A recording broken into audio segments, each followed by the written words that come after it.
There is a particular kind of cruelty that exists only in the space between knowing and not knowing. If someone you love vanishes, not dies, not leaves, but simply ceases to exist within the geography of your life, you are left with a wound that cannot close. Death, at least, provides a door. You may not want to walk through it, but it's there. Disappearance offers no such mercy. There is no door. There is only a hallway that stretches on and on and on, and you walk it every single day, and every single day it looks exactly the same. Now imagine that someone, a stranger, an entity hiding behind layers of encryption and anonymity, contacts you and says they can give you something. Not closure. Not answers. Just a photograph. One single image, sealed in an envelope, delivered to your door. And that image, they claim, is the last thing your missing loved one ever saw. Would you open it? Thousands of people did. And for years, everyone assumed it was a scam, a cruel, predatory confidence game designed to extract money from the grieving and the desperate. Law enforcement said as much. Psychologists called it exploitative. The few journalists who covered it treated it as a curiosity, a strange footnote in the broader catalog of darknet depravity. Then, in 2019, an FBI cold case analyst matched the contents of one of those envelopes to an unreleased detail from a crime scene photographed in 2004. A detail that had never been published. A detail that had never been leaked. A detail that only two categories of people could possibly have known: the investigators who processed the scene, and the person who created it. The service was operated by someone who called themselves Caronte. The Italian spelling. Not Sharon, the Greek ferryman of the dead, but Caronte, the version who appears in Dante's Inferno, screaming at the damned, his eyes like wheels of flame, beating the stragglers with his oar as they board the vessel that will carry them across the river Acheron and into hell. Caronte operated on the Tor network from approximately 2013 to 2018. Their .onion site has been dark for years now. Or rather, it was dark. Because sometime in late 2018, the site changed. The service descriptions, the contact forms, the cryptocurrency payment instructions, all of it was replaced by a single element. A countdown timer. It has been running for nearly 7 years. And it reaches zero in November of 2025. No one knows what happens when it hits zero. No one knows who Caronte is. And perhaps most disturbingly, no one has been able to explain how a supposedly fake service produced a photograph that shouldn't exist. This is the story of the ferryman's envelope.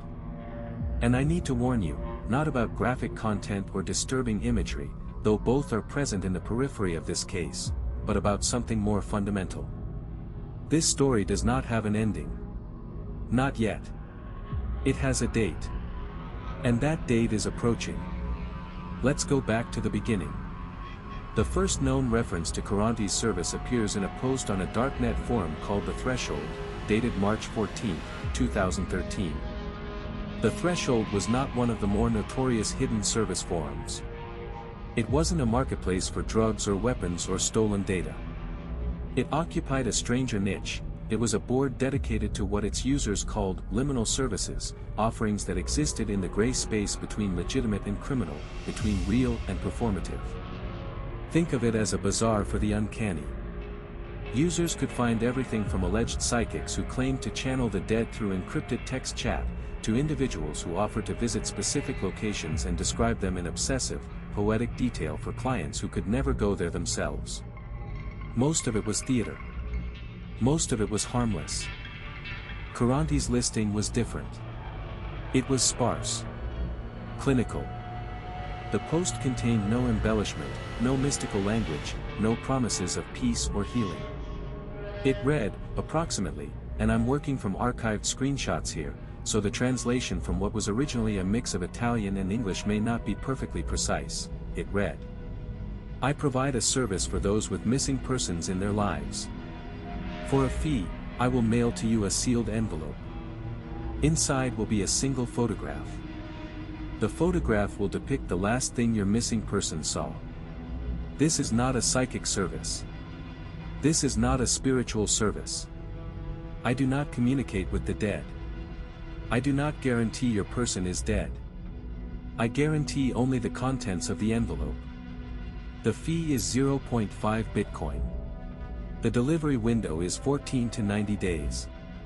You will provide the name of the missing person and the approximate date and location of disappearance. You will provide a mailing address. There will be no further communication. Do not contact me after placing an order. Caronte. Half a Bitcoin in March of 2013 was worth roughly $23. That's a detail worth pausing on, because it tells us something about the operator's intentions, or at least, it complicates the narrative that this was purely a money-making scam. $23 is not the price point of someone trying to get rich off of grief. It's a nominal fee. It's almost a token.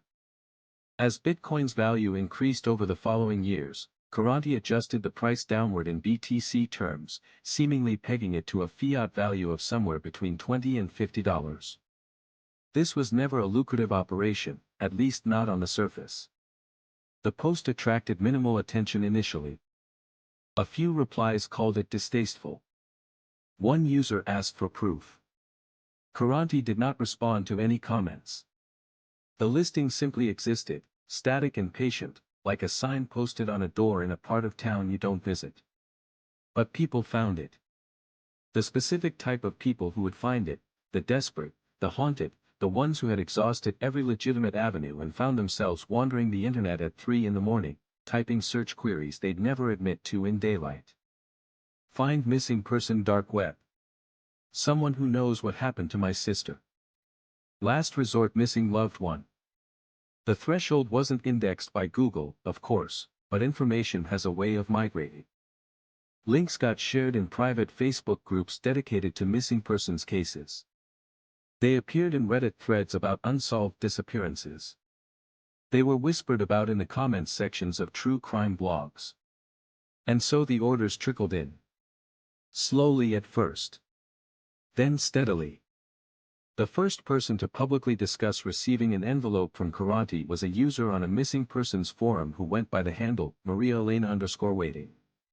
In August of 2013, she described placing an order related to her brother, who had disappeared in Juarez, Mexico, in 2009. She received the envelope approximately 6 weeks later. It arrived at her home address in Texas.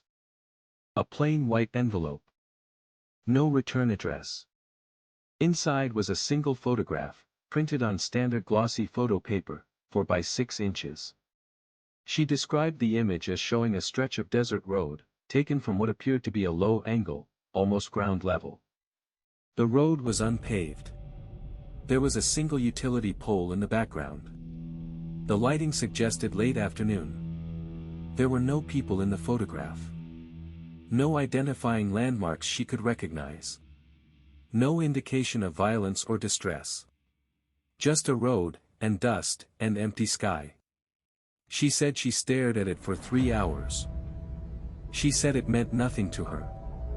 And she said it meant everything to her. Those were her words. It means nothing and it means everything. She couldn't explain why. She didn't know if it was real. She didn't know if her brother had ever seen that road or anything like it. But she held the photograph and she wept, and she said that for the first time in 4 years she felt like the hallway she'd been walking had a wall. Not a door. Not an exit. Just a wall. A place where the hallway stopped.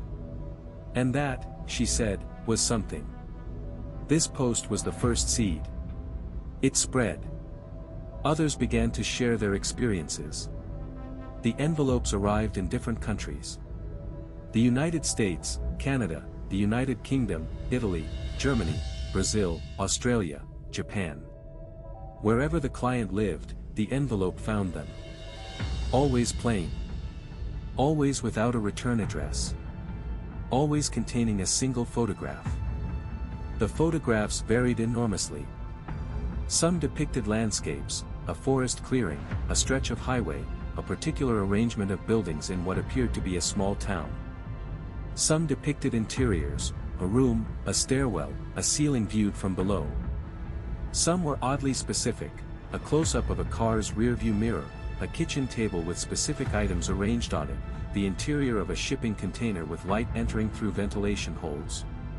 And some were deeply, profoundly disturbing. Not because they depicted violence, they almost never did, but because of what they implied. One recipient, whose daughter had vanished during a hiking trip in 2011, received a photograph of a dark space. Almost entirely black. But in the very corner of the frame, just barely visible, was what appeared to be a human hand, fingers splayed, pressed against a rough stone surface. The photograph appeared to have been taken with a flash, in total darkness, in some kind of enclosed space. A cave. A well. A hole in the ground. The mother posted about it. She said she knew, the moment she saw it, that it was real. She couldn't explain how. She just knew. Here's where the analytical mind intervenes, and rightfully so. Let's be clear about what the skeptical position looks like, because it's important and it's compelling. A scam operator with access to stock photography, a decent printer, and a flair for the dramatic could absolutely produce these envelopes. The target demographic, people with missing loved ones, are predisposed toward finding meaning in ambiguous images. This is a well-documented psychological phenomenon.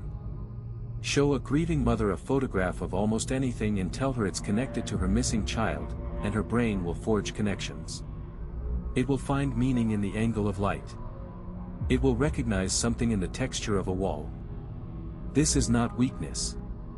This is love, weaponized against the person who feels it. The photographs were deliberately ambiguous. None of them contained verifiable information, no street signs, no timestamps, no faces. They were, skeptics argued, carefully crafted to be just specific enough to feel meaningful and just vague enough to be unfalsifiable. It was cold reading in photographic form. It was a Rorschach test sold for $20. And the postal logistics? Not that difficult. Services exist for anonymous mailing. Reshipment companies, mail drops, intermediaries. You don't need to be a criminal mastermind to mail a photograph anonymously. This was the consensus. This was the comfortable explanation. Caronte was a scam artist with a gift for atmosphere, preying on the desperate. Case closed. Except it wasn't. Because in 2016, something changed. The envelopes had been arriving steadily for 3 years. An informal community had developed, a network of recipients who shared their photographs and tried to make sense of them. Some had hired private investigators to analyze the images. Some had submitted them to law enforcement. The results were always the same. Inconclusive. Unprovable. The photographs could be of anywhere. They could be of nothing. Then a recipient in Ohio posted an envelope they'd received in connection with their father, a long-haul truck driver who had vanished in 2007. The photograph showed what appeared to be the interior of a truck cab, specifically, the view from the passenger seat looking forward through the windshield. Through the windshield, a building was visible. A particular building with a particular arrangement of windows and a particular sign, partially obscured but legible enough to identify. Armchair investigators identified the building. It was a warehouse in rural Kentucky, off a state highway. The building had been abandoned since 2005. The father's planned route on the day of his disappearance would have taken him within 30 miles of that location. His truck was never found. His phone had last pinged a tower consistent with that general area. This was the first photograph that contained a verifiable geographic detail. And it was consistent with the facts of the case. The skeptics had a response. Caronte could have researched the case. The father's disappearance had been covered by local news. The phone ping data had been mentioned in a newspaper article. An enterprising scammer could have identified the general area, driven there, and taken a photograph from inside a truck cab to create a plausible image. It would require effort, but it was not impossible. Fair enough. Plausible. Strained, perhaps, but plausible. Then came the second verifiable photograph. And the third. And the fourth. Over the course of 2016 and 2017, at least 7 envelopes contained photographs with details that could be cross-referenced with known facts of the associated missing persons cases. In each instance, the details were consistent. Not conclusive. Consistent. A photograph connected to a woman who disappeared in Portland showed a specific intersection that was on her known route home. A photograph connected to a teenager who vanished in rural France depicted a structure that matched a building near the location where his bicycle was later found. Each individual case could be explained away. Caronte was doing research. Caronte was visiting locations. Caronte was good at their craft. The alternative, that Caronte somehow genuinely possessed knowledge of what missing people had last seen, was impossible. It required either supernatural ability or direct involvement in the disappearances themselves, and the disappearances spanned decades and continents. No single person could be responsible for all of them. And then came the Whitfield envelope. Danielle Whitfield disappeared from Brattleboro, Vermont, on October 3, 2004. She was 31 years old, a veterinary technician, last seen leaving her workplace at approximately 6:15 p.m. Her car was found the following morning in a parking area near a trailhead in the Green Mountain National Forest, about 40 minutes from her workplace. The driver's side door was open. Her purse was on the passenger seat. Her phone was on the dashboard. The case was investigated extensively. The FBI was involved due to certain circumstances I'll discuss in a moment. Despite years of effort, no trace of Danielle Whitfield was ever found. No body. No clothing. No forensic evidence beyond the car itself. The case went cold. In 2017, Danielle's mother, who was by then in her late 60s, ordered an envelope from Caronte. She has never spoken publicly about this. What we know comes from law enforcement sources who later reviewed the case. She received the envelope approximately 2 months after placing the order. Inside was a photograph. The photograph depicted a view looking upward through tree branches at a night sky. The trees were bare or nearly bare, late autumn. The angle was steep, almost directly overhead. In the lower portion of the frame, at the very edge, there was a shape. It took analysis to determine what it was. It was the corner of a structure. A man-made structure. Wood. Old. Partially collapsed. When Danielle Whitfield's mother saw this photograph, she apparently did not react the way other recipients had. She did not post about it online. She did not share it with the informal community. She contacted the FBI.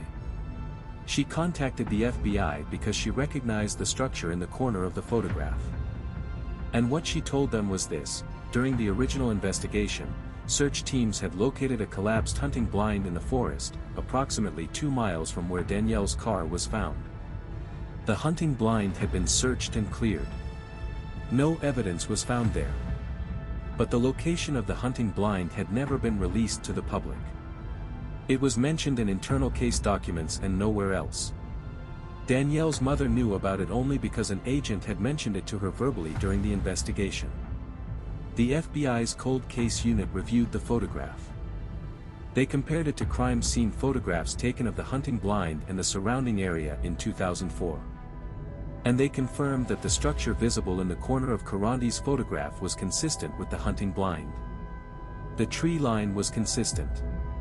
The angle of the branches was consistent with what would be visible from the ground near the blind, looking up. More significantly, they identified something else. In the original crime scene photography from 2004, one photograph had been taken from ground level near the hunting blind, looking upward, as part of a standard environmental survey of the scene. This photograph, buried in the case file, never published, never leaked, never entered into any public database. This photograph was, in composition and perspective, nearly identical to the photograph that Caronte had mailed to Danielle Whitfield's mother 13 years later. Not similar. Nearly identical. The same trees. The same angle. The same patch of sky. Taken from what appeared to be the same position on the ground, within a margin of feet. There are only two explanations for this. Either Caronte somehow accessed sealed FBI case files and recreated a specific photograph from those files, which would represent a significant federal crime and a staggering breach of security, or Caronte had physically been in that location, standing in that exact spot, and taken a photograph that happened to match a crime scene image from a decade earlier. Or there is a third explanation, the one that no investigator has been willing to put on paper but that hangs over this case like a fog. The third explanation is that the photograph in the envelope is the original. That it is not a recreation or a coincidence.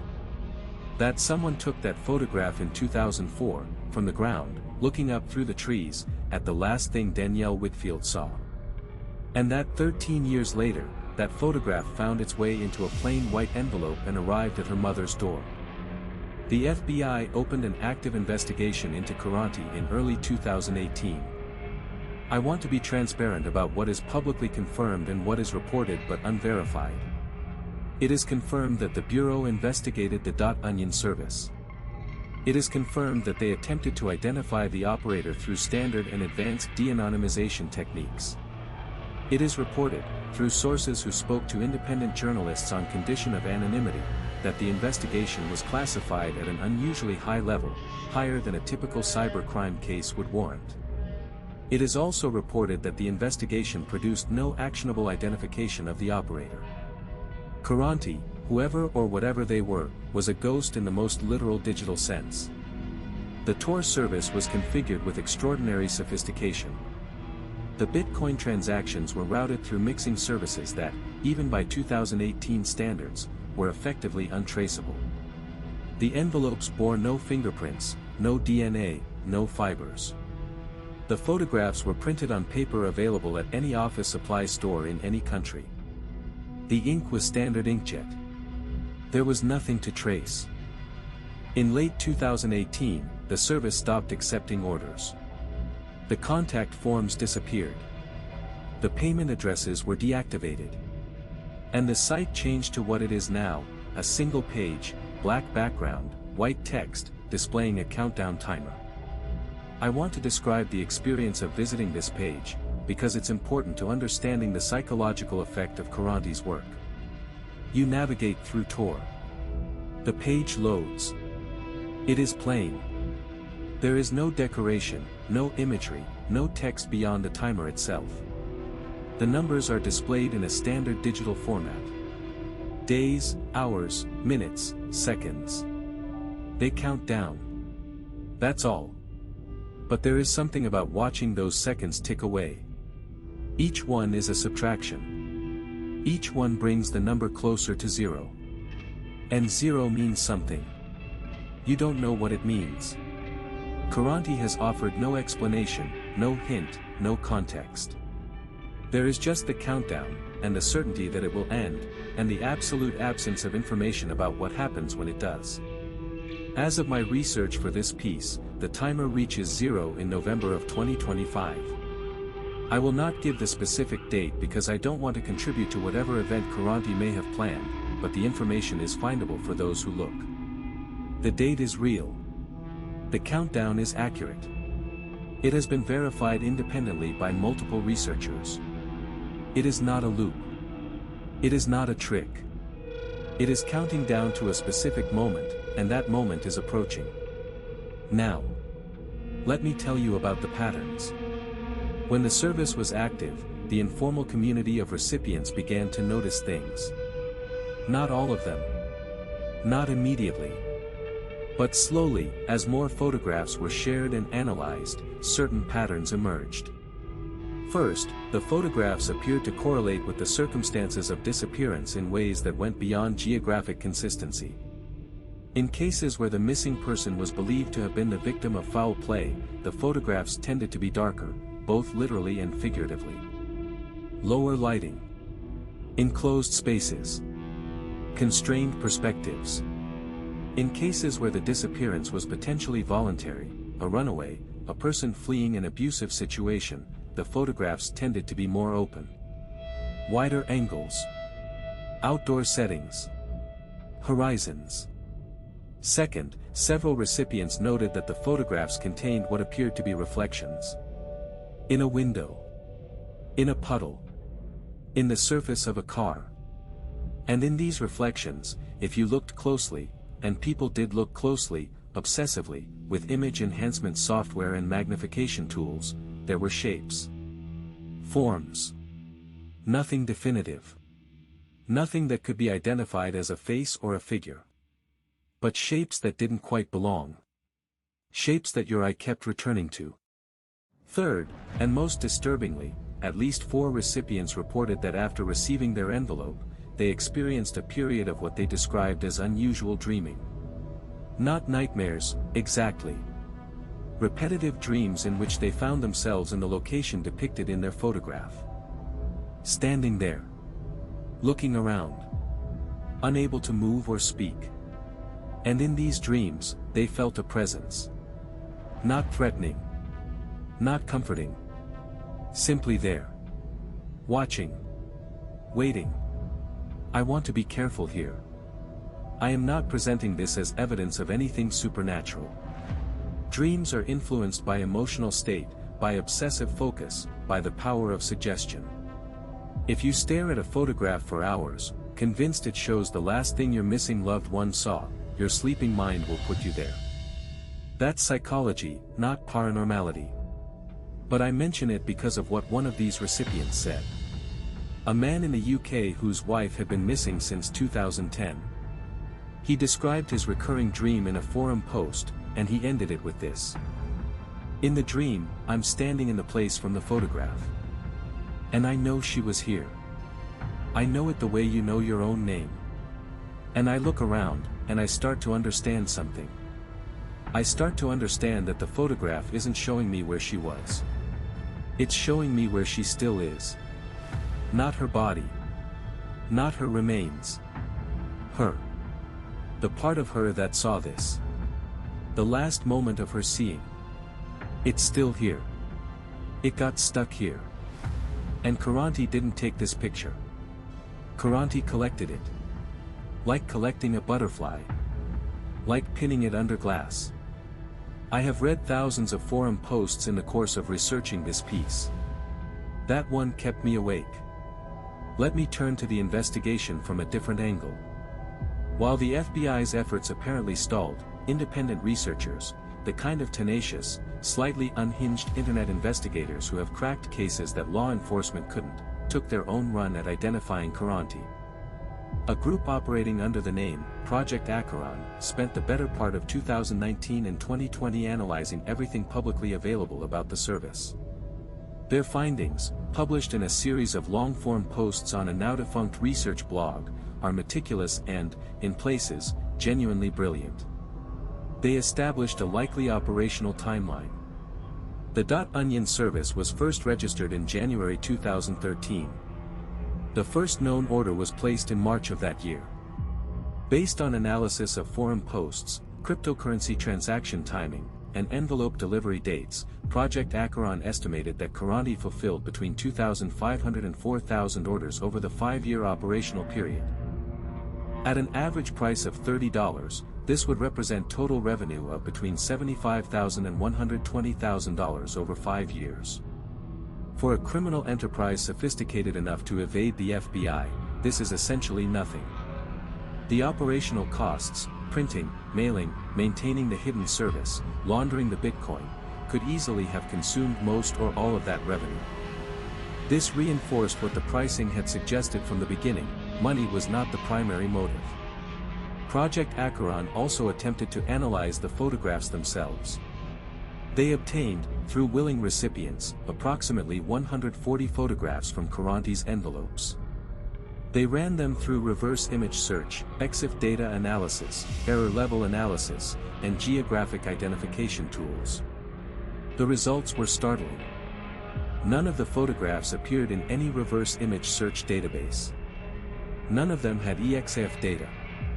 The error level analysis suggested they were original photographs, not digitally manipulated composites. And the geographic identification, where possible, consistently pointed to locations that were relevant to the associated missing persons cases. But here's the detail that Project Acheron found most significant. They analyzed the photographs for temporal consistency, essentially, trying to determine when each photograph was taken based on lighting, shadows, vegetation, and identifiable environmental details.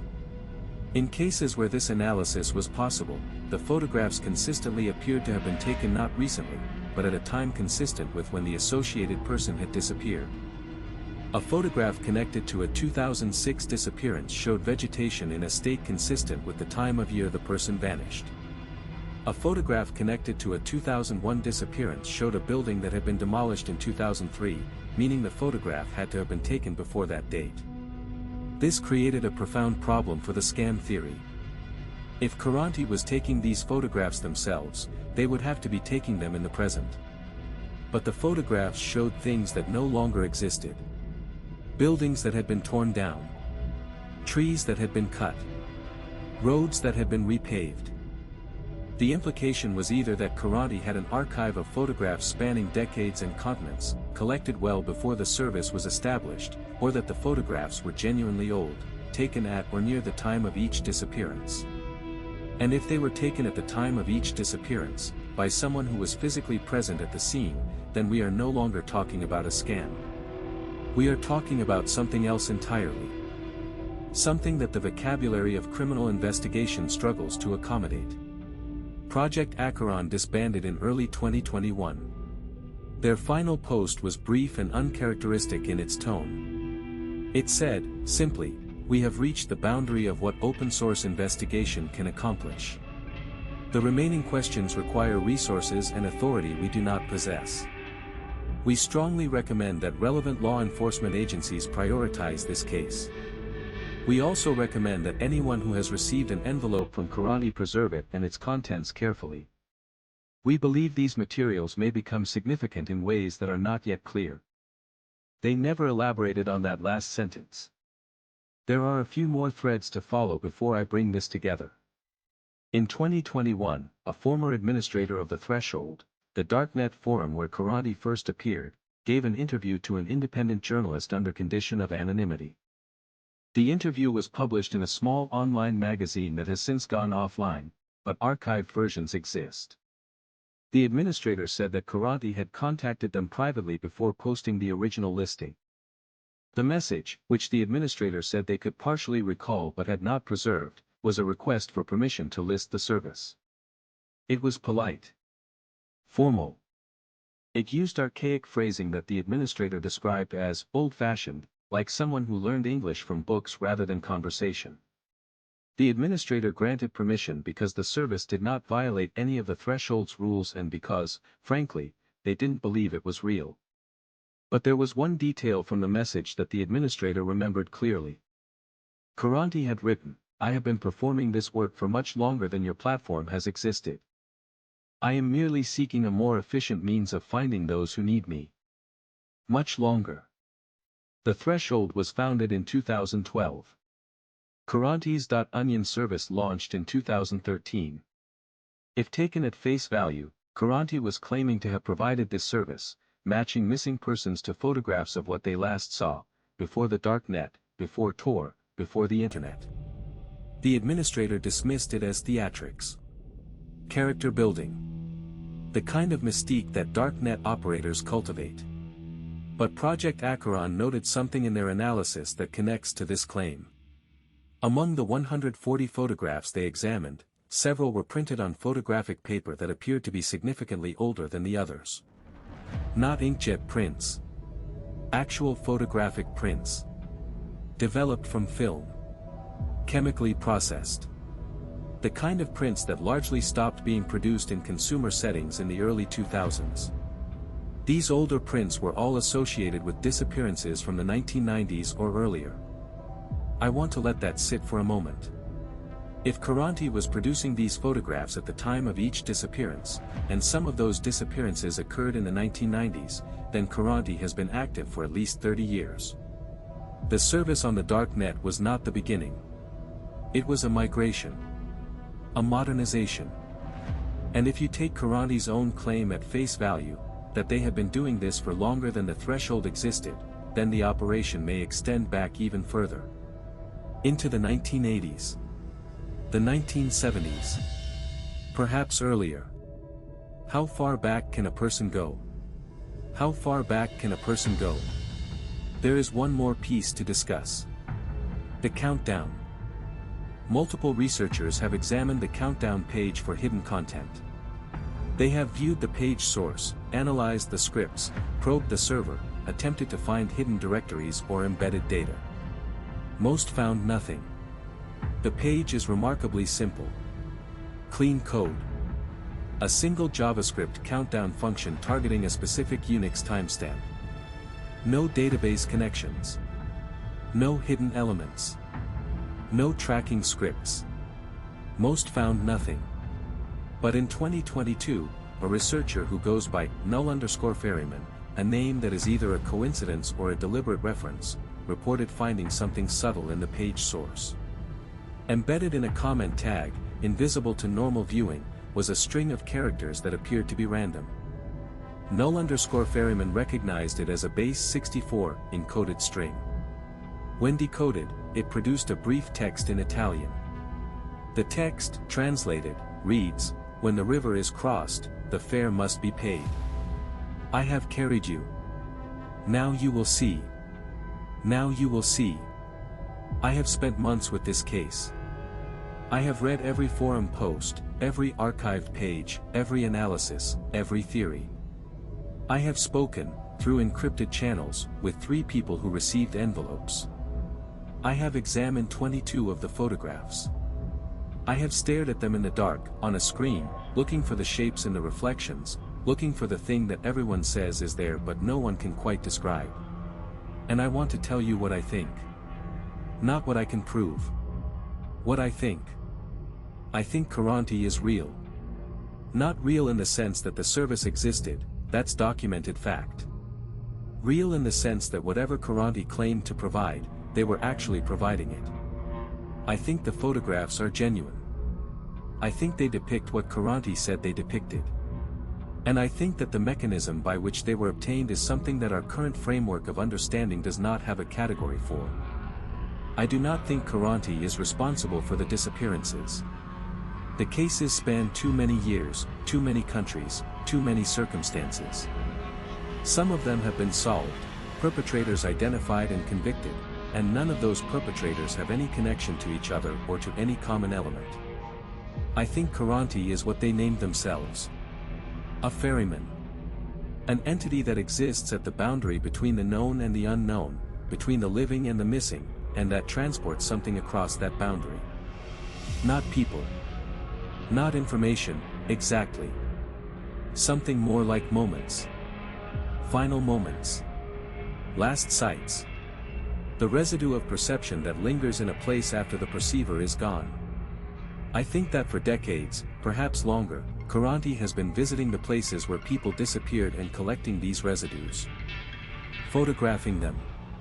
Preserving them. And then, for reasons that are entirely opaque to me, offering them to the families of the missing. Why? I don't know.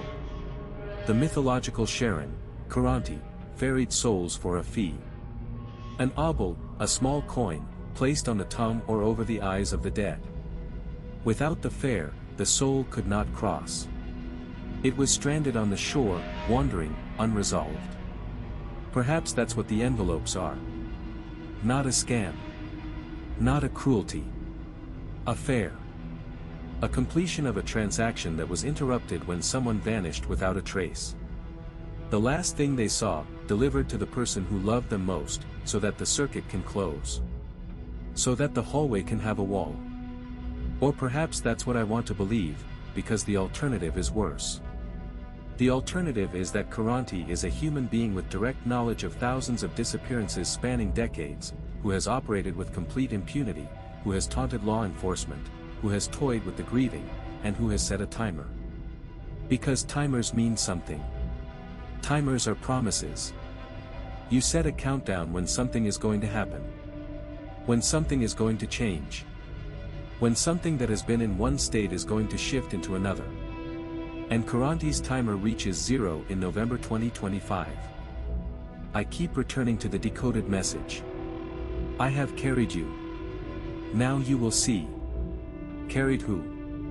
The missing? The families? Us, the watchers, the researchers, the people who have been following this story and trying to make sense of it. All of us. And what will we see? There's a detail I held back. I held it back because I wasn't sure I should include it, and I'm still not sure, but I think you need to know. Among the 3 envelope recipients I communicated with, one told me something that they had never shared publicly.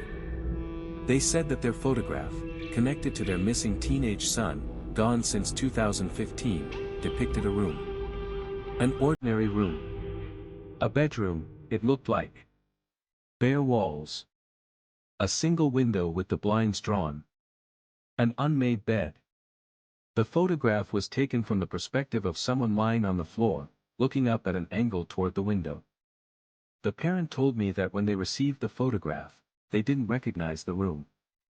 It didn't match anything from their son's life that they could identify. They filed it away, devastated but no more informed than before. Then, 2 years later, in 2020, they were watching a news broadcast about an unrelated case, an arrest in connection with a trafficking ring. The broadcast included footage of a raid on a property. And in that footage, briefly, for no more than a second or two, the camera panned across a room. The parent recognized it. Bare walls. Single window. Blinds drawn. Unmade bed. They contacted law enforcement. They provided the photograph from Caronte. The investigation into a potential connection to their son's case is, as far as I know, ongoing. But here's what the parent told me, and here's why I can't stop thinking about it. They said, the photograph Caronte sent me was taken from floor level. Like someone lying on the floor. And when I saw the room on TV, during the raid, the camera operator was standing up. They were showing the room from standing height. I saw the room from above. But my son, if he was there, he saw it from the floor. From the floor. Looking up. At a window with the blinds drawn.